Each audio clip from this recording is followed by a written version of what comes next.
The gospel starts in an incredibly beautiful way.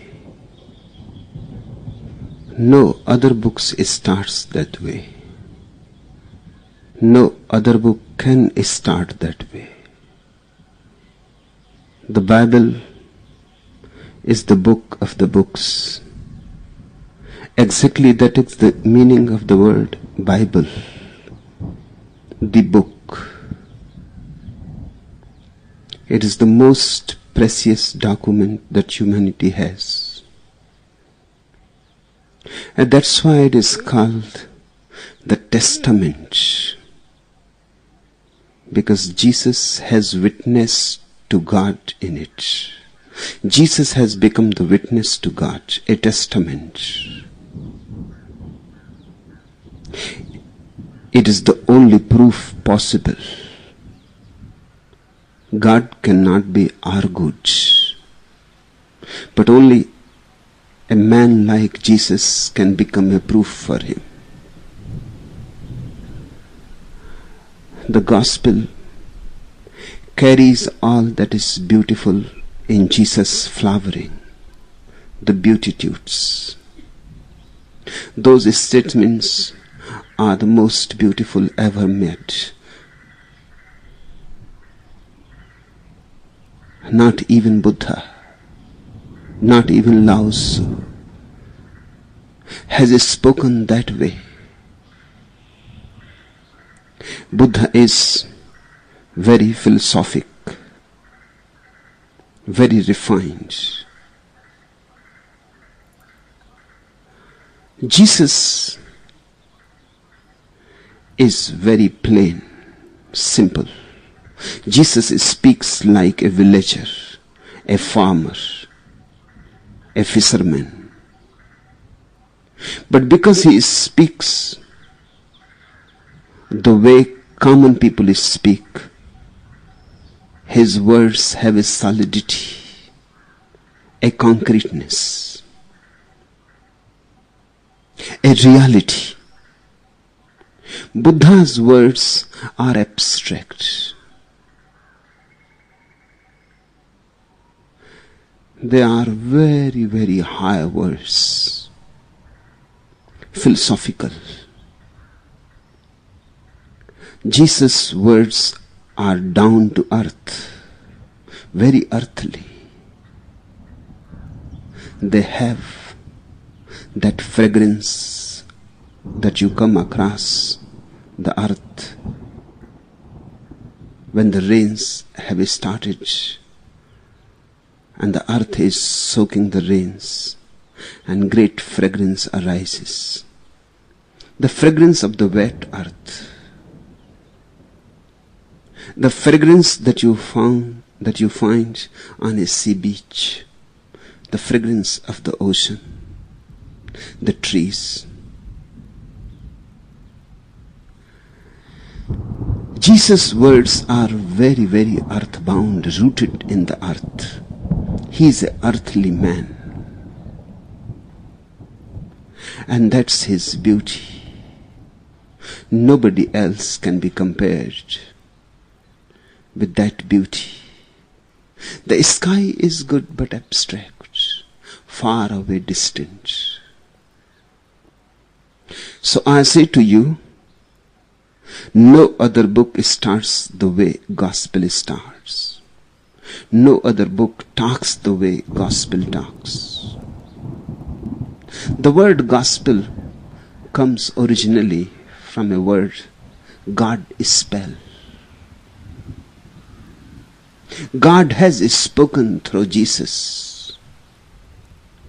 Jesus is just a hollow bamboo. The song is of God's. And Jesus' metaphors are very true to life. He is not spinning concepts. He is simply indicating the truth as it is.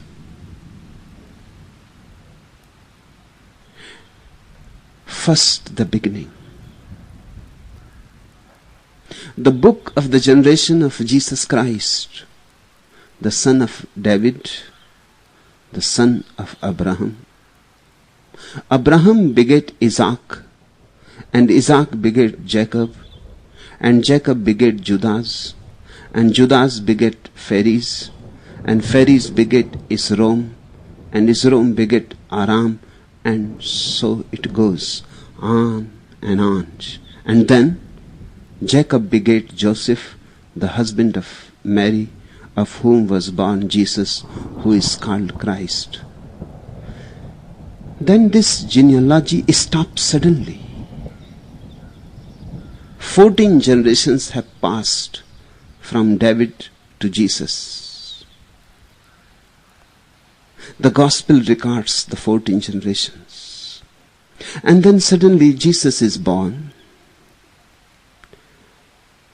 and the genealogy stops. Suddenly there comes a full point, because Jesus is the fulfillment. There is no beyond. Jesus is the culmination. There is no way to go further on. So, David begot Abraham, Abraham begot Isaac, Isaac begot Jacob. It continues. Then, there is no way to go beyond Jesus. The ultimate has come. Jesus is the flowering and the fulfillment. That's why the Bible calls Jesus pleroma, the fulfillment. Those 14 generations are fulfilled in Jesus. The whole history that has preceded Jesus is fulfilled in him. The home has arrived. He is the fruit, the growth, the evolution of those 14 generations.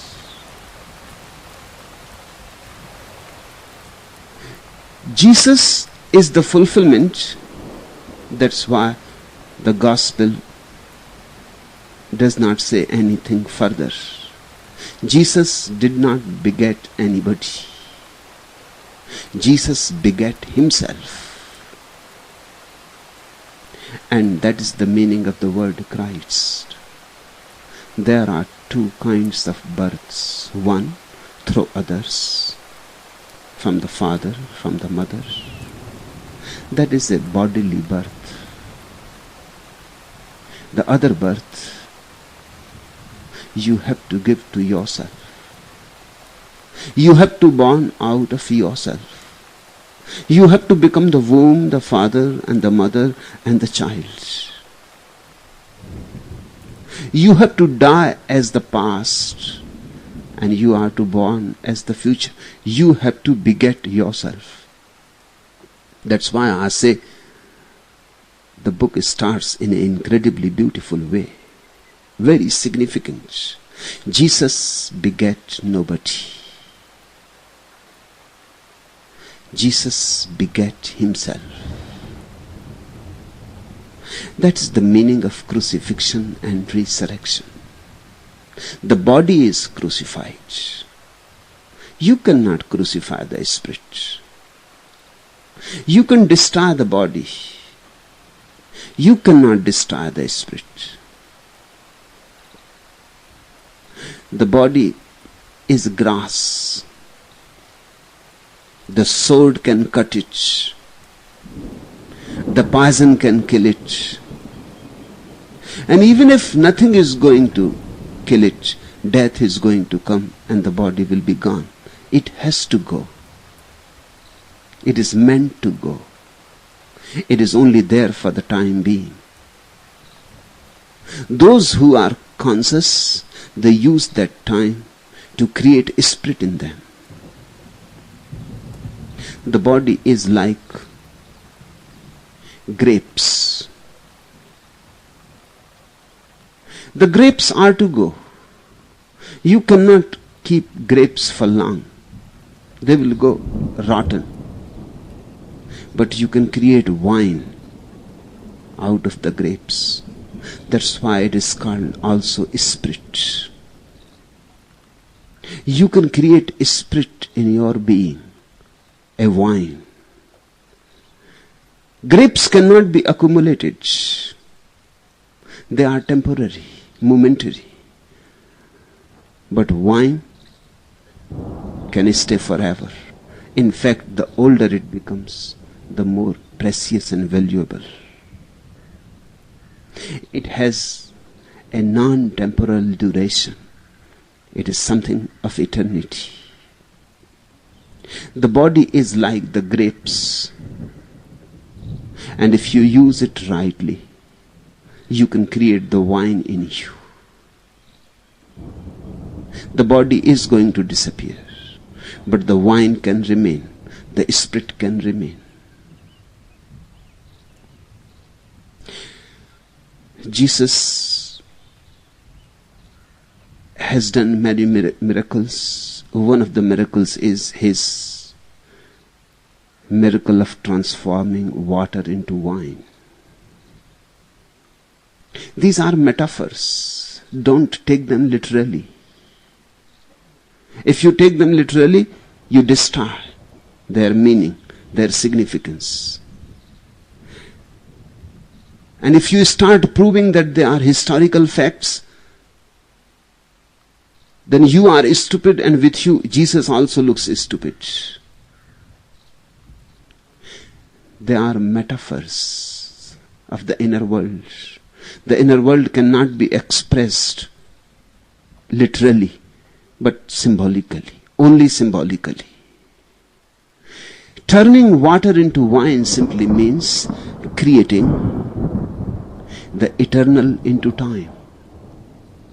Creating that which remains into that which cannot remain.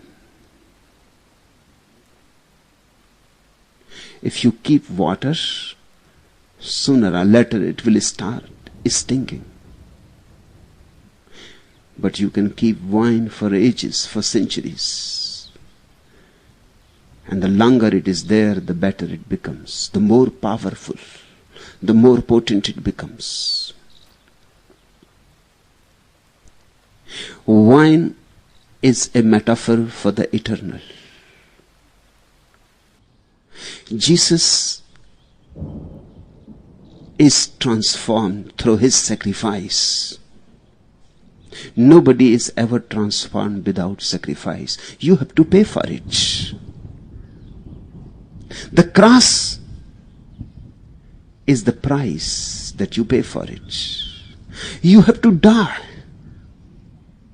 to be reborn. You have to lose all to gain God. Jesus begat himself. That phenomenon happened on the cross. He hesitated for a time being. He was very much puzzled. Natural it was. He could not see God anywhere for a single moment. All was lost. All was losing. He was going to die, and there seemed to be no possibility. That happens to every seed. When you put the seed into the earth, one moment comes when the seed is losing itself, and there must be hesitation, the same hesitation that happened to Jesus on the cross. The seed is dying, and the seed must cling to the past. It wants to survive. Nobody wants to die. And the seed cannot imagine that this is not death, that soon he will be resurrected in a 1,000-fold way, that soon he will start growing like a sprout. The death of the seed will be the birth of the tree, and there will be great foliage and flowering and fruits, and birds will come and sit on the branches and make their nests, and people will sit under the shade of the tree, and the tree will talk to the clouds and the stars in the night, and will play with the sky, and will dance into the winds, and there will be great rejoicing. But how can this be known to the poor seed who has never been anything else? It is inconceivable.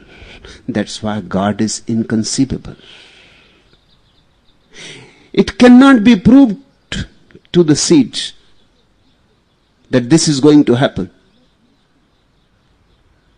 Because if the seed asks, then let me see what you are going to do. You cannot make it available. You cannot make it visible to the seed what is going to happen. It is going to happen in the future. And when it will happen, the seed would be gone. The seed will never meet the tree. Man never meets God. When the man is gone, God descends. Jesus hesitated, was worried, was bewildered. He shouted, almost shouted against the sky, "Why you have forsaken me? Why? Why this torture for me? What wrong I have done to you?" 1,001 things must have crossed his mind. The seed is dying, and the seed is completely oblivious of what is going to happen next. That next step is not possible for the seed to conceive. Hence faith, hence trust is needed. The seed has to trust that the tree will be born. With all the hesitation, with all kinds of fear, insecurities, with all kinds of anguish, anxiety, in spite of all them, the seed has to trust that the tree will happen, that the tree is going to happen. It is a leap into faith. And that leap happened to Jesus. He relaxed on the cross and he said, "Thy kingdom come, thy will be done." His heart was palpitating. It is natural. Your heart will also palpitate. You will also be afraid when that moment of death comes to you. When that moment when yourself disappears and you are losing yourself into a kind of nothingness, and there seems to be no way to survive, and you have to surrender. You can surrender in two ways. You can surrender reluctantly, then you will miss the real point of it. Then you will simply die and will be born again. If you can relax in deep acceptance, trust, if you can surrender without any resistance, that's what Jesus did. That is the greatest miracle. To me, that is the miracle. Not that he gave health to somebody who was ill, or eyes to somebody who was blind, or cured the leprosy of somebody, or even helped Lazarus to revive back into life, to come back to life, and he had died. No, those are not real miracles to me. They are all parables, metaphors. Every master has given eyes to those who are blind, and ears to those who are deaf. Each master has brought people out of their death that they call life, has called them out of their graves. Those are metaphors, but the real miracle is when Jesus, in spite of his all hesitations, worries, doubts, suspicions, relaxes, surrenders, and says, "Thy will be done." That moment, Jesus disappears, Christ is born. Teilhard de Chardin calls it Christogenesis. Jesus begat Christ.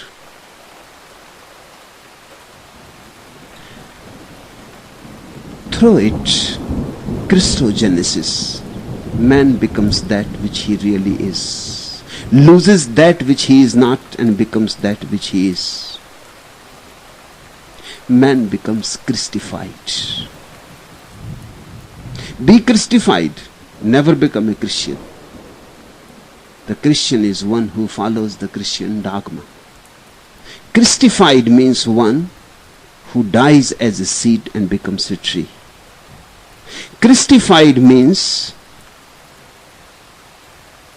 you drop the ego, you disappear as yourself, and you start appearing on another plane in a kind of transfiguration, a resurrection.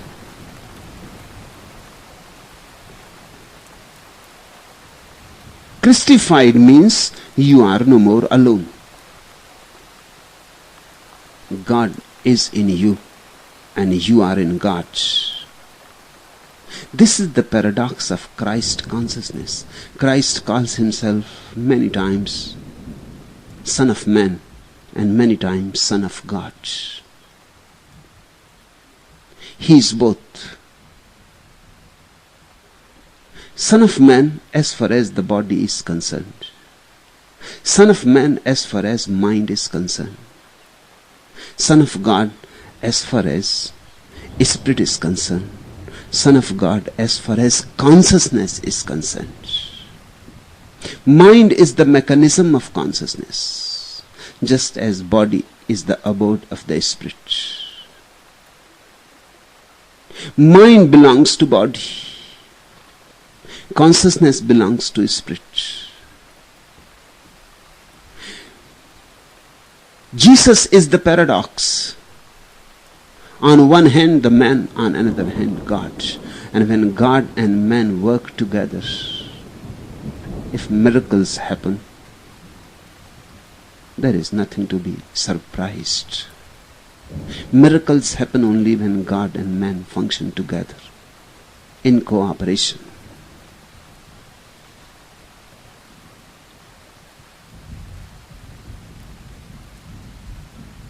Leo Tolstoy has said, Christ is God and man working together, walking together, dancing together. Saint Augustine says, without God, man cannot. Without man, God will not. Christ is the combined operation, the meeting of the finite with the infinite. Time and eternity meeting and merging into each other. An old gardener was digging his plot as the priest came along. George, said the priest, it is wonderful that God and man working together. It is wonderful what God and man working together can do. Yes, sir, replied George, but you should have seen this garden last year when he had it all to himself. Yes, that is true. God alone also cannot work. Man alone is impotent. Man alone is impotent. God alone is potent but has no instrument. Man alone is a hollow bamboo. Nobody to create a song into it. Nobody to fill it with music, harmony, melody. God alone has the capacity to create a melody, but has no hollow bamboo to become a flute. Christ is the flute on God's lips. So whatsoever has come from Christ is God's spell, is gospel. 14 generations passed between David and Jesus. That too is very, very symbolic. Books like Bible are not written by ordinary people. What George Gurdjieff used to call objective art, Bible is one of the representative objective arts in the world. It is not like a book written by a Shakespeare or a Kalidasa. These people create subjective art. They write something. They write beautifully. They have the aesthetic sense, but they are as unconscious as any other human being. They have a nose for beauty, but they are as sleepy as anybody else. Their works of art are subjective. They express themselves. But books like the Vedas, the Quran, the Bible, the Upanishads, they are not written by people who are asleep. They are not written just as beautiful poetry or prose. They are written by people who know what truth is, who have awakened themselves to truth. Then whatsoever they write is almost like a map. You have to decipher it. You have to decode it. Otherwise you will go on missing it. Why 14 generations? No scholar has asked it. No biblical scholar has asked it. Why only 14? Why not 15? Why not 13? This I am giving you as an example of objective art. 14 for a certain reason. They have to be decoded. The spirit matures just as like as the body matures. The body matures in 14 years. It becomes sexually mature. It can reproduce sexually. 14 years and the body is ripe as far as sexual reproduction is concerned. The boy can become a father. The girl can become a mother. They can reproduce replicas of themselves. Exactly in the same way, spirit also matures.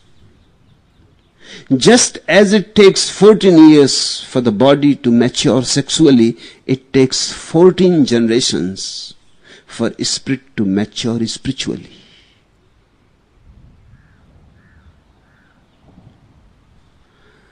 That is the meaning of 14 generations, from David to Jesus. And when the spirit has come to its maturity, when the fruit is ripe, it falls from the tree. Unripe, it clings to the tree. Unripe, it has to cling. If unripe it falls, then it will never become sweet. It will remain bitter, sour. It will be useless. To ripe, it needs to cling. Clinging simply shows that I am not yet ready to leave you. Whenever somebody is ripe, that very ripeness becomes freedom. Then clinging disappears.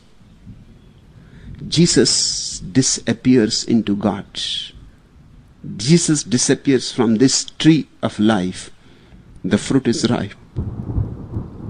That's what we in the East say, that whenever a man has become perfect, perfect in the sense that all that he could grow on this earth in this situation, he has grown that, then he will not return back again. Then he crosses to the beyond. He passes beyond the point of no return. Then he never comes back. We call him a Buddha or a Jinnah. Jews used to call that state Christ, one who has gone beyond. will be here for a time while only. The fruit is ripe and waiting to drop any moment. Any small breeze and the fruit will be gone forever, and it will disappear into existence. Hence, the tree stops on Jesus. He remains unmarried. He does not reproduce. That celibacy has nothing to do with ordinary repressed celibacy. He is not against love. He is not against sex. He is not a Puritan. He is not a moralist.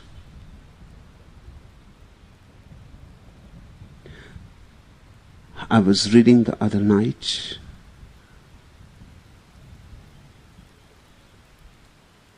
Dostoevsky has said that moralists are always very miserable people. That seems to be absolutely a true observation. Moralists are miserable people. In fact, only miserable people become moralists. They are so miserable that they would like to make everybody else also miserable. And the best way to make people feel miserable is to make them feel guilty. Jesus is not a moralist. His brahmacharya, his celibacy has a totally different quality to it. It simply says that he is no more interested in reproducing on the physical plane. He is interested in reproducing on the spiritual plane. He does not give birth to children. He gives birth to disciples. He creates more abodes for God to descend into the world. He does not create bodies. He creates souls. And he is a miracle master. He created many enlightened people on the earth. He had that magic touch. And he created out of nobodies. Buddha has created many enlightened people. But those were very, very grown up souls. As Sariputra was already a very grown up soul. The fruit was ripe. My own feeling is that even if Buddha has not come into the life of Sariputra, he would have become enlightened sooner or later. Buddha was not very essential. Helped, speeded up things, but was not very essential. If he had not met them in one life or two lives, maybe Sariputra would have come around the corner by himself. He was already coming. He was just on the verge. So was Mahakashyapa, so was Moggallana, and so were other Buddha's disciples. But Jesus really did miracles. He touched ordinary stones and transformed them into diamonds. He moved into very ordinary people. A fisherman throwing his net, and comes Jesus, stands behind him, puts his hand on his shoulder and says, "Look in my eyes. How long you are going to catch fish? I can make you a catcher of men. Look into my eyes." And the poor ordinary fisherman, uneducated, unsophisticated, uncultured, has never heard about anything, may not have ever been interested into spiritual growth, was contented with catching fish, selling them, and was happy in his day-to-day life, looks into the eyes of Jesus, throws his net, and follows him. And that fisherman becomes an enlightened person, or a farmer, or a tax collector, or even a prostitute, Mary Magdalene. Jesus transforms ordinary metal into gold. He is really the philosopher's stone. His touch is magical. Wherever he touches, suddenly the spirit arises. Buddha enlightened many people, but those people were already on the path. Buddha moved with sophisticated people, learned, virtuous, special. Jesus moved into very ordinary people, downtrodden, oppressed, poor. This was one of the crimes against him, put by the priests, that he moves with gamblers, with drunkards, with prostitutes. He stays with prostitutes. He stays with anybody. He eats with anybody. He is a fallen man. And to the surface, on the surface, to all appearances, he looked like a fallen man. But he was falling only with those people to help them rise. He was going to the lowest to turn him into the highest. And there is a reason. The lowest may be unsophisticated, uncultured, but he has a purity of the heart. He has more love into him. Now you will be able to understand the difference. Buddha's path is of intelligence. He cannot go to a fisherman and say to him that, come to me and I will make you enlightened. That is not possible for him. His path is that of awareness, intelligence, understanding. The fisherman will not understand even his language. It is too above him.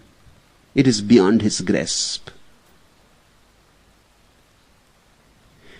The path of Jesus is the path of love. And the poor people have more love than the rich. Maybe that's why they are poor.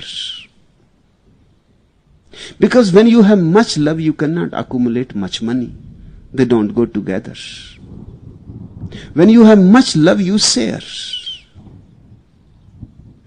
A rich man cannot be a loving man, because love will always be dangerous to his riches. If he loves people, then he will have to share. I used to live in a family for 7 years.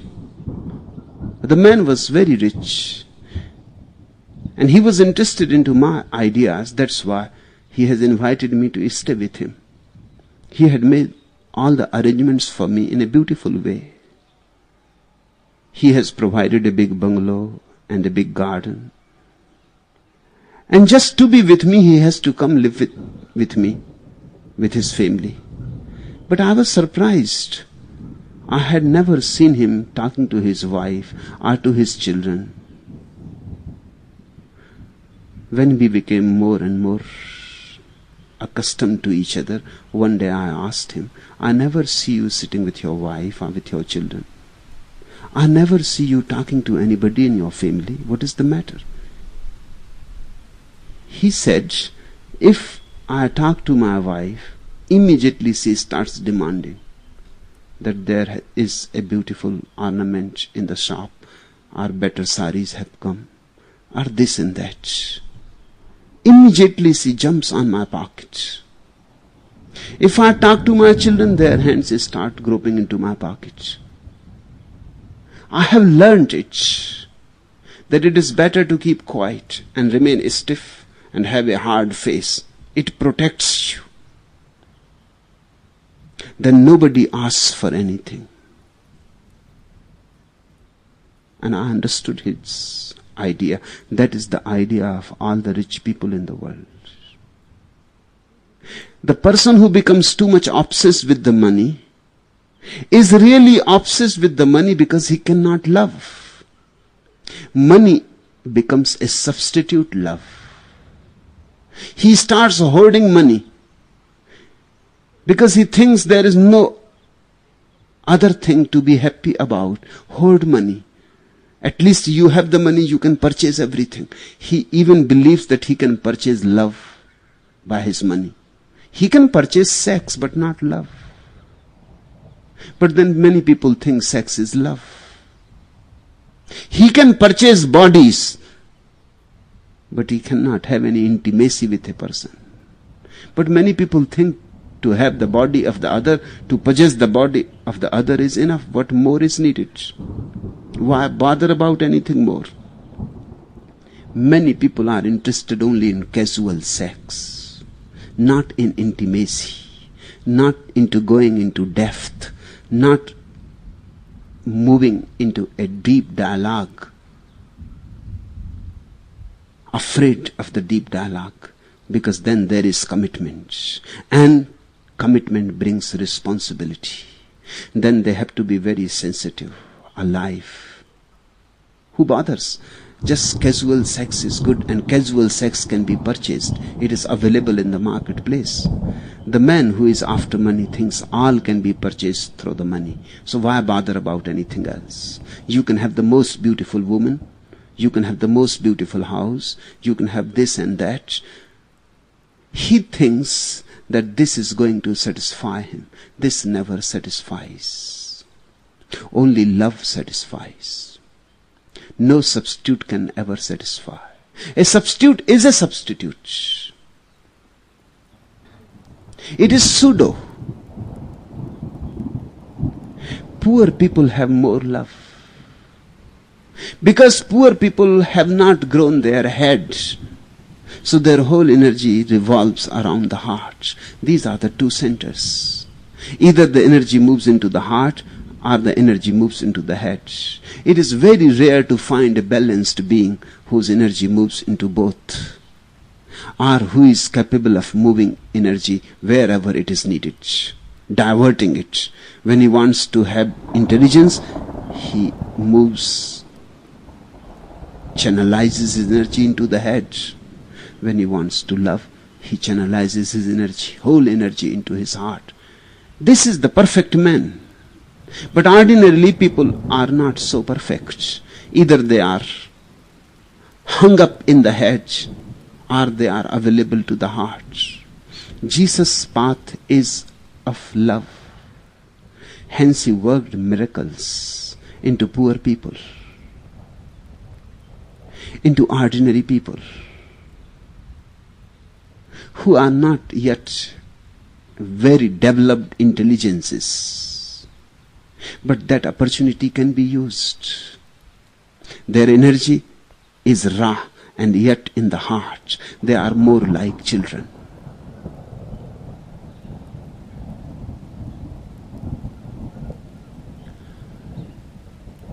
Just as body matures in 14 years, the spirit matures in 14 generations. That is the minimum limit. It depends on you. It may not grow even in 140 generations. You can be very lazy, or you can remain unawares. Then you can go on and on for millions of lives, and it may not grow.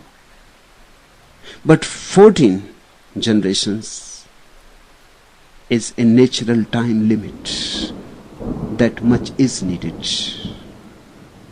The Spirit is not a seasonal flower.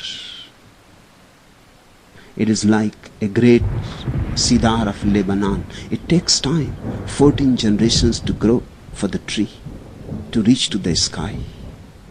It is not a seasonal flower that within weeks it comes, but within weeks it is gone too. The Spirit means the eternal. The eternal needs time, patience. These 14 generations are just a symbolic number.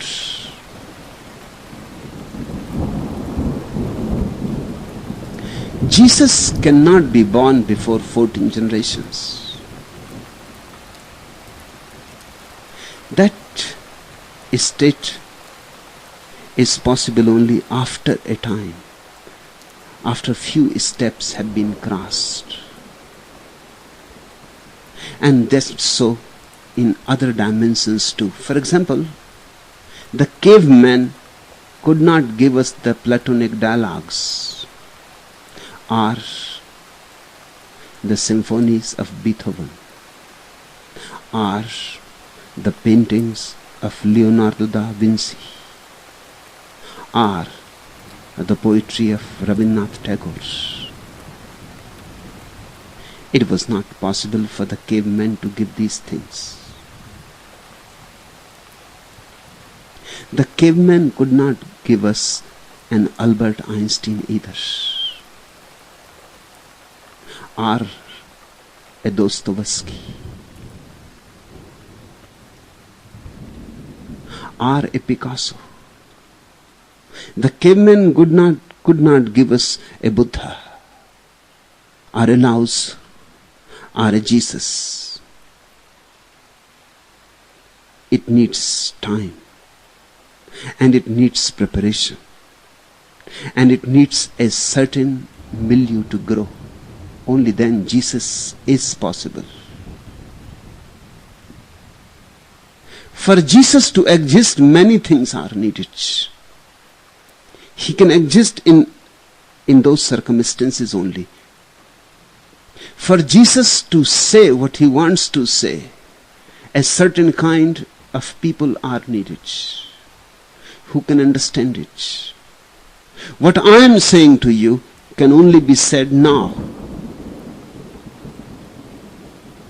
It can only be said now, not before it. It was not possible before it. And what I will be saying to you tomorrow will be possible only tomorrow, not today. You have to become receptive. You have to grow. If you are not in a certain state to receive it, it cannot be uttered. Jesus is the culmination of the whole Jewish consciousness.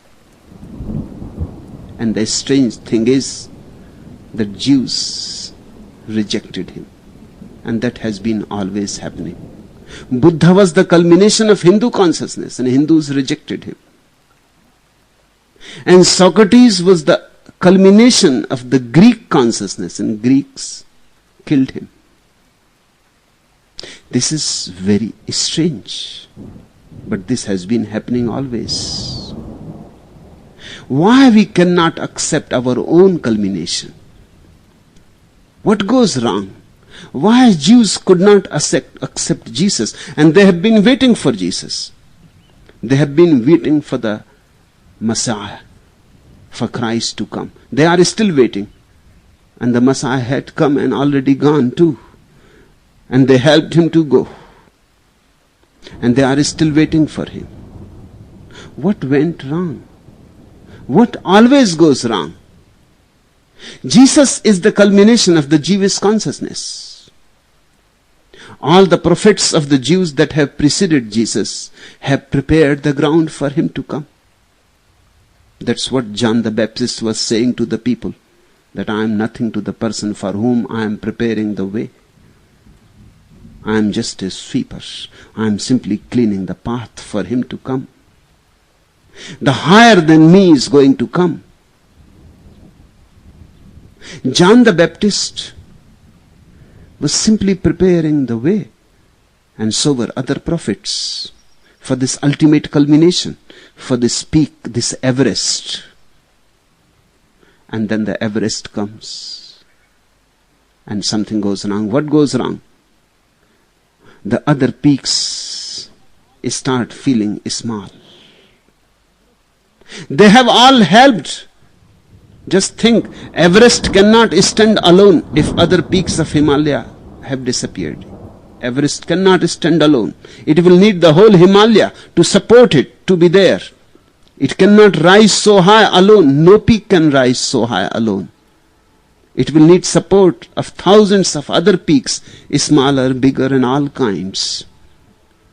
But once the peak has come up, the other peaks start feeling hurt. Their egos ache. It is very painful. And they have supported. This is the paradox. They have supported this peak to happen. It could not happen without them. And now that it has happened, they are feeling very much low, depressed. If all the peaks of the Himalayas conspire against the Everest, it will be very logical. If they crucify the Everest, it will be very logical. That's what happened to Jesus. Once he was there, the Jews, the rabbis, the religious leaders, the priests started feeling very offended. His very presence is offensive. Not that he offends anybody. Not that he hurts anybody. How he can hurt? But his very presence, that Everest-like height, that plenitude, that height, and everybody looks low and small. Now the Everest cannot do about it. It cannot do anything about it. It is not arrogant. It is not egoistic. But it is high. That is certainly so. And every other peak is hurt, feels painful, wants to take the revenge. Hence Jesus was crucified. So was Buddha. Rejected, thrown out of this country completely. He has become a foreigner to his own land. And this has been so down the ages. This is so still. And it seems this is going to remain so forever, because man is after all man. In his sleep, in his egoistic attitudes, this is how he functions.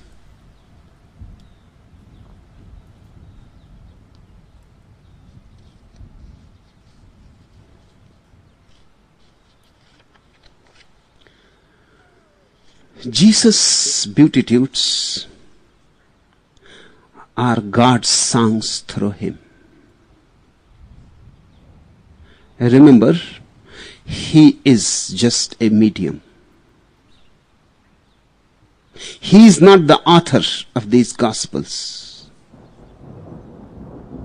He is just a messenger. He is simply giving you that which he is receiving. Now, let us go into these beatitudes. And seeing the multitudes, he went up into a mountain, and when he was set, his disciples came unto him. I would like you to go into each word very silently, very sympathetically. And seeing the multitudes, the crowds, the mass, he went up into a mountain. These are ways of saying certain psychological things. The multitude is the lowest state of consciousness. The mass, the crowd. It is dense darkness. It is very dark there and very deep sleep. When you move in the multitude, if you want to connect and relate with the multitude, you have to come to their level. That's why whenever you go into a crowd, you feel a little bit lost. You start feeling a little bit suffocated. That feeling of suffocation is not only physical, not that people are around you. No, the suffocation is more psychological. Because when you are with people who are very low in their consciousness, you cannot remain an Everest. They pull you down. Whenever you go to the masses, you lose something. Hence the need arises for aloneness, for meditation. And in Jesus' life you will find many times, he moves in the multitudes. His work was there, that was his field. But again and again, after a few months, he goes to the mountains. He goes away from the multitudes and the crowd minds, to be with God. When you are alone, you are with God. You can be with God only when you are absolutely alone. And when you are with God, you start flying in the sky. The very presence of God takes you up and up. And the presence of the crowds takes you down and down. Only with God you can fly into the sky. You can have wings. With the crowds your wings are cut. What to say about wings? Even your hands, your legs are cut. You become a cripple. Because they are all cripples. You become paralyzed because they are all paralyzed. And they will never forgive you if you don't live according to them when you are with them. If you want to work with them, if you want to help them, you will have to move in their worlds, according to them. And this is tiring, and this is very exhausting. And seeing the multitudes, he went up into a mountain. He was staying in a village, doing his magical work of transforming people. Blind people are given eyes, and deaf people are given ears. And those who cannot walk, who cannot grow, are made whole. And those who have become dead and dull, they are again rejuvenated, revitalized. But this whole work, and many more people were coming, and a great crowd was surrounding him. He became exhausted, he became tired. Hence the need to go up into a mountain. Going out is going down. Going in is going up. In the inner world, up and in mean the same. Out and down mean the same. When you have to relate with people, you have to go out. And when you have to relate with people who are very low in consciousness, you have to bend low. That is very tiring. Jesus, Buddha or Mahavir all move to the mountains. They go into a lonely place. just to regain their height, just to regain their purity, just to regain their own state, just to spread their limbs again, just to be themselves and just to be with God. With God they start soaring high. With God you become a seagull. You start soaring high. There is no limit to it. Again you are vital. Again you are full of God. Again you are like a cloud full of rainwater, and you would like to shower. You come back to the multitudes where people are thirsty. People ask me what I go on doing in my room alone.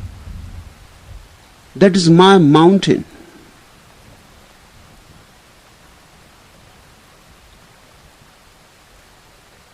That is where I can soar high. I need not think about you. I need not commune with you.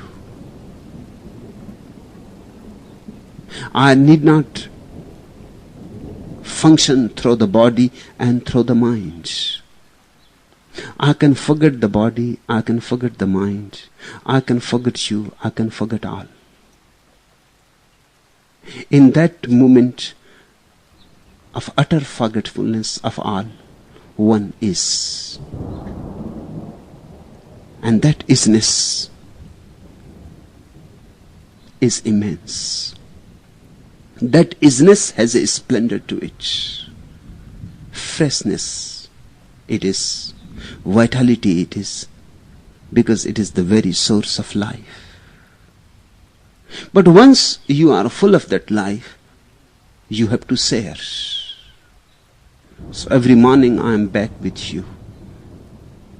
Every evening I am back with you. I go on from my mountain to the multitude continuously. Going to a mountain does not mean really going to a mountain. It simply means going to inner height. Whether Jesus went to a real mountain or not, that is irrelevant. That has nothing to do with the gospel. He may have gone to the mountain because it was almost impossible in those days to live the way I live. It was impossible.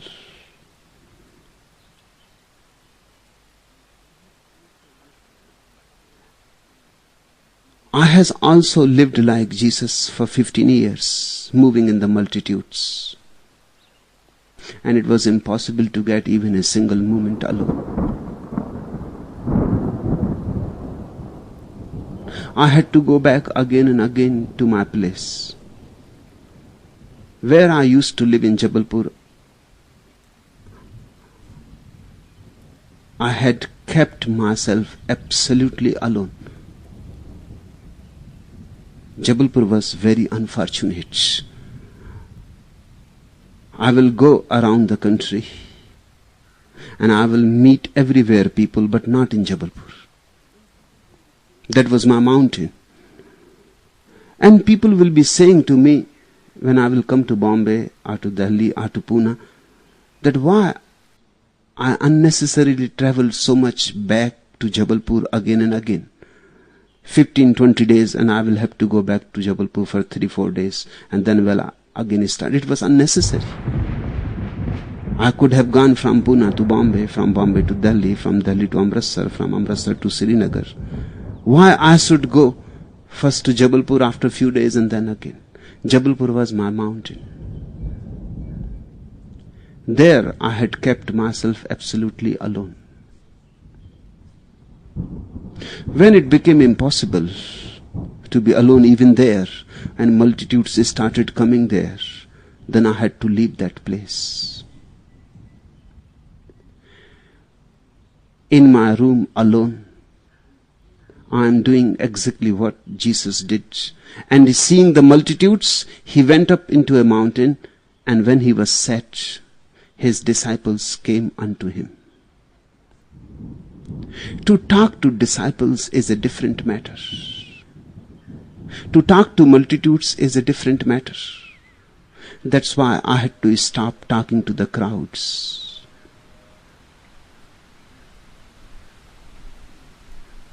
I had to create a special class of my own sannyasins with whom I can have a communion of the heart.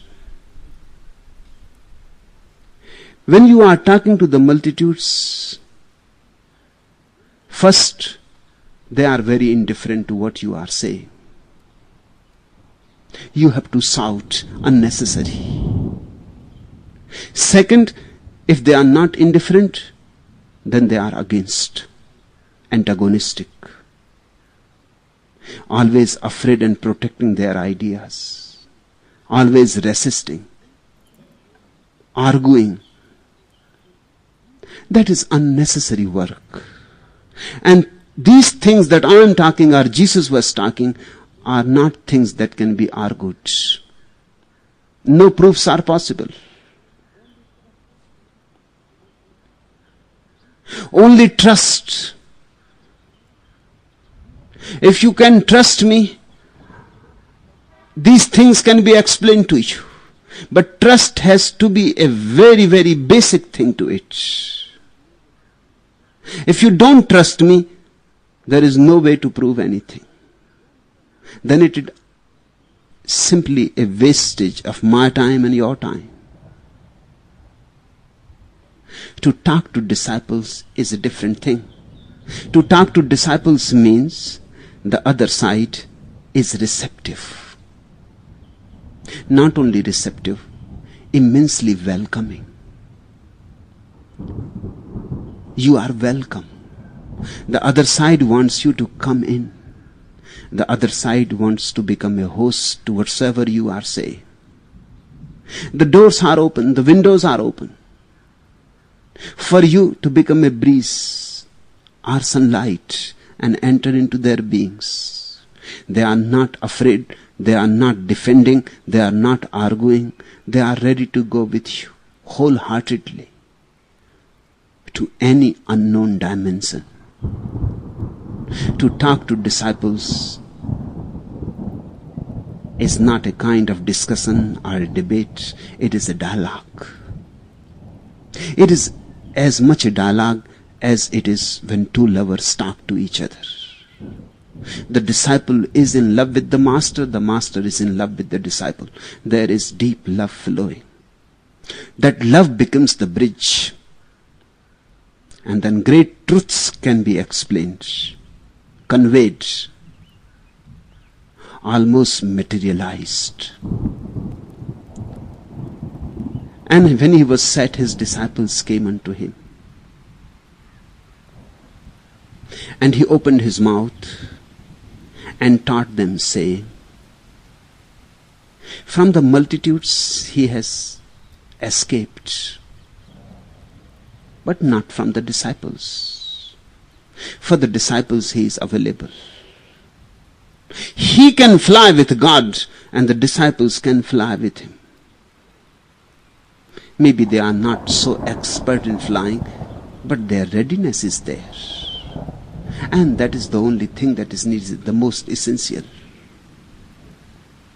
Maybe they cannot go to very heights alone, but trusting the master, they can follow. They can follow to any length. To any extreme they can go. The master flies with God, the disciple flies with the master. The disciple cannot see God yet, but he can see the master. And through the master he can feel God. That's why the master becomes almost a God to the disciple. He is. By and by, the closer the disciple will come to the master, more and more he will see that the master is an emptiness, or a mirror, in which God is reflected. Sooner or later, he himself will become an emptiness, a mirror, and will be able, in his own turn, to help others.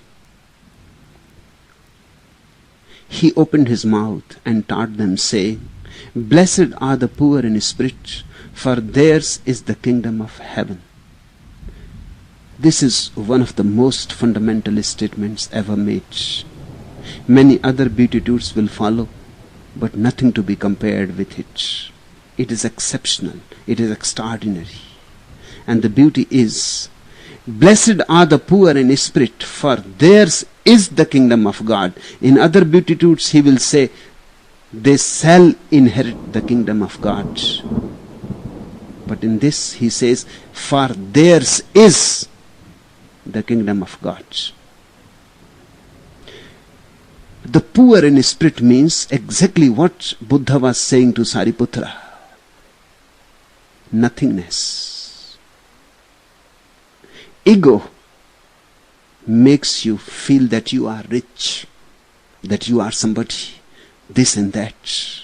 When the ego disappears and you are a nobody, that's what Jesus means, poor in spirit. Buddha's word is more sophisticated, philosophical. Therefore, O Sariputra, form is nothingness. Nothingness is form. Jesus' words are simple, unsophisticated, and it is natural. Buddha was the son of a great king. Jesus is the son of a carpenter. For many years he was just working in his father's workshop, bringing wood, cutting wood. He knows the ways of the simple people, the woodcutters, the carpenters.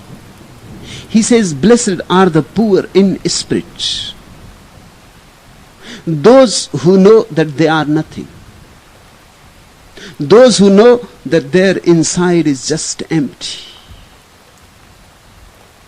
There is no self, no ego, no claim, no word, no knowledge, no scripture. Just emptiness, pure sky, spaciousness. Blessed are the poor in spirit, for theirs is the kingdom of God. Theirs is right now. It is not said that they will have. There is no postponement. There is no time element involved. If you are nothing, this very moment you are God. If you are nothing, you are God. Between nothingness and God, there is not a gap to be crossed. There is no gap. From one side it is nothingness, poverty of spirit. From another side it is kingdom of God. A very paradoxical statement. Those who are poor, they will become the kings. And those who think they are kings, they will remain poor. Lose if you want to gain. Gain if you want to lose. Possess if you want to remain a beggar. Dispossess if you want to become a king. Don't possess anything at all, not even yourself. That's what is meant by poor in spirit. Theirs is the kingdom of God here and now, right away. It is not a promise for future. It is a simple statement of a truth. The other beatitudes are not so deep. If this is understood, then there is no need to read ahead. If this is not understood, and this must not have been understood, that's why Jesus continues. Then he makes the truth more dilute, understandable. Then he says, blessed are they that mourn, for they shall be comforted. Now the future comes in. The disciples have missed. Otherwise there would have been only one beatitude, because it contains all. There is no need to elaborate it. Jesus has said everything. This is his ultimate sutra. But he must have looked around into the eyes of the disciples, and he must have seen that they have not been able to understand. It is too hard. He has to come a little lower. He has to bring future in. The mind can understand future, the mind cannot understand the present. The mind is absolutely incapable of understanding the present. If I say to you, right now you are Buddhas and Christ, you listen to me, but you say, what are you talking? I and a Buddha? And just the last night I was gambling. And Bhagwan, you don't know me. I am a smoker. Or sometimes even I take hussies. You don't know me. I am a sinner. And what are you talking about? I know myself better. I am not a Buddha. I am the worst sinner in the world. So you can listen to it if I say, you are a Buddha right now. Nothing is missing. Nothing is lacking. You listen it out of politeness. But deep down you say, nonsense.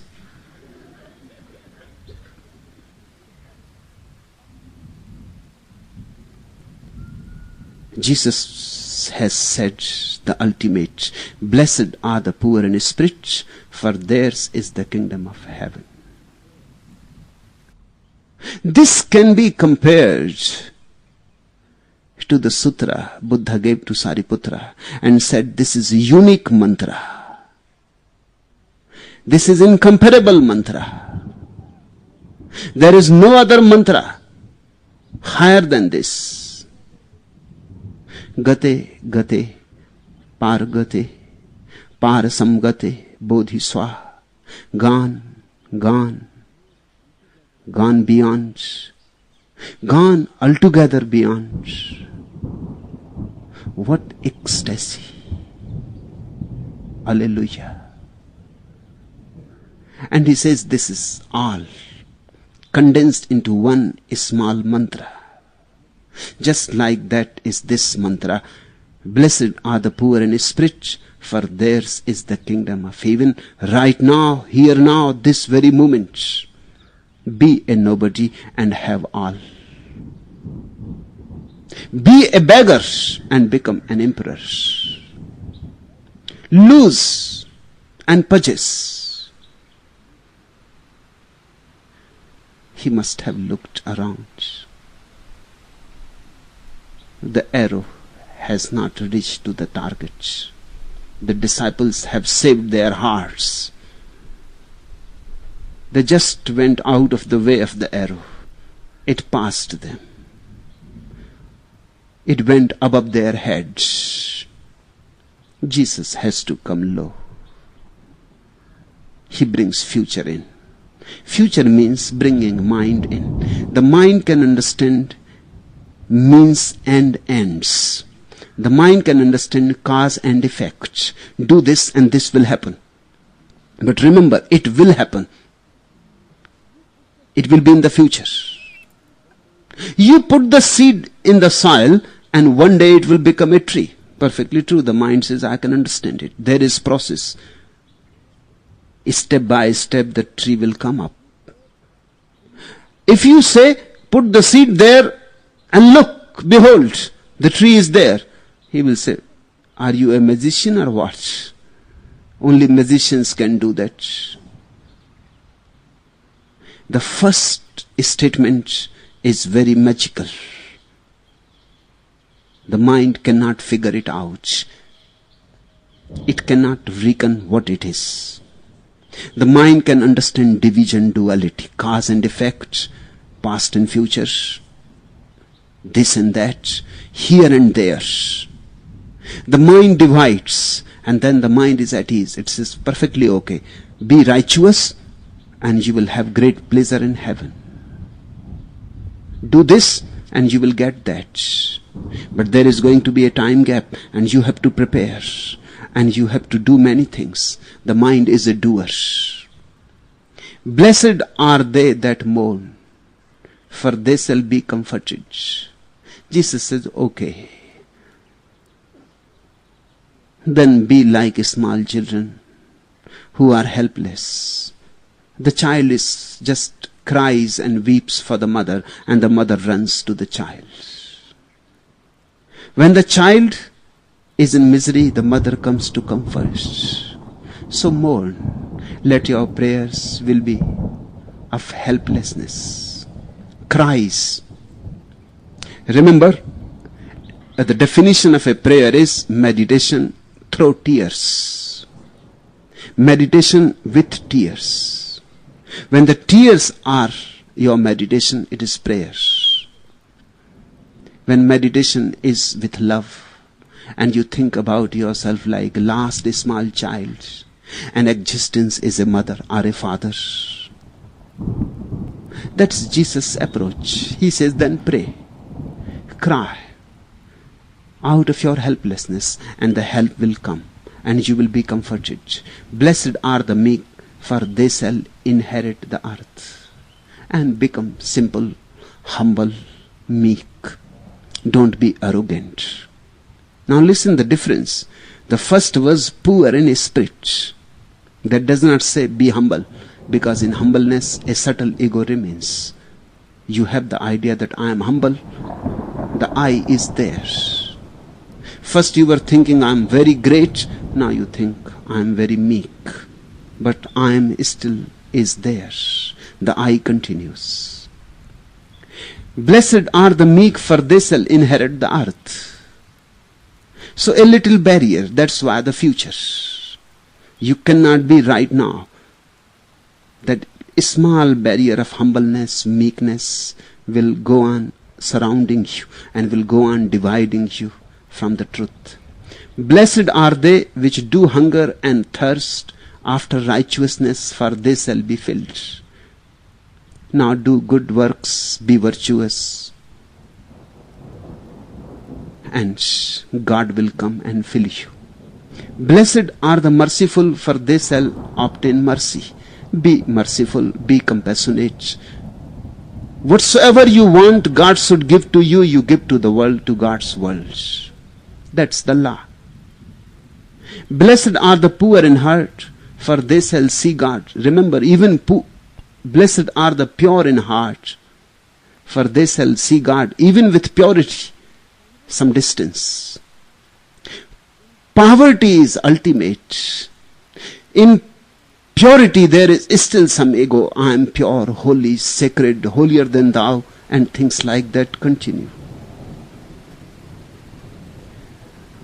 The sinner is one who claims the ego, gross ego. The saint is one who claims the subtle ego, the holiness. And the sage is one who claims not. The sage is one who says simply that I am nobody, a nothingness. And it is not just a saying, he knows it. Existentially he knows it. Blessed are the peacemakers, for they shall be called the children of God. Blessed are they which are persecuted for righteousness' sake, for theirs is the kingdom of heaven. Rejoice and be exceedingly glad, for great is your reward in heaven. For so persecuted they the prophets which were before you. Ye are the salt of the earth. Jesus says rejoice. But this rejoicing is not the ultimate rejoicing. It is a desire, because great will be the result in heaven. There is desire to attain something, to achieve something. If you don't have any desire, not even the desire for God, not even the desire for heaven, then right now you are the kings. That right now the kingdom of God is yours. And ye are the salt of the earth, Jesus says to his disciples. Now it is very absurd, looks absurd. Those were poor people. Somebody has been a carpenter, somebody has been a shoemaker, somebody has been a fisherman, people like that. And Jesus says to them, you are the salt of the earth.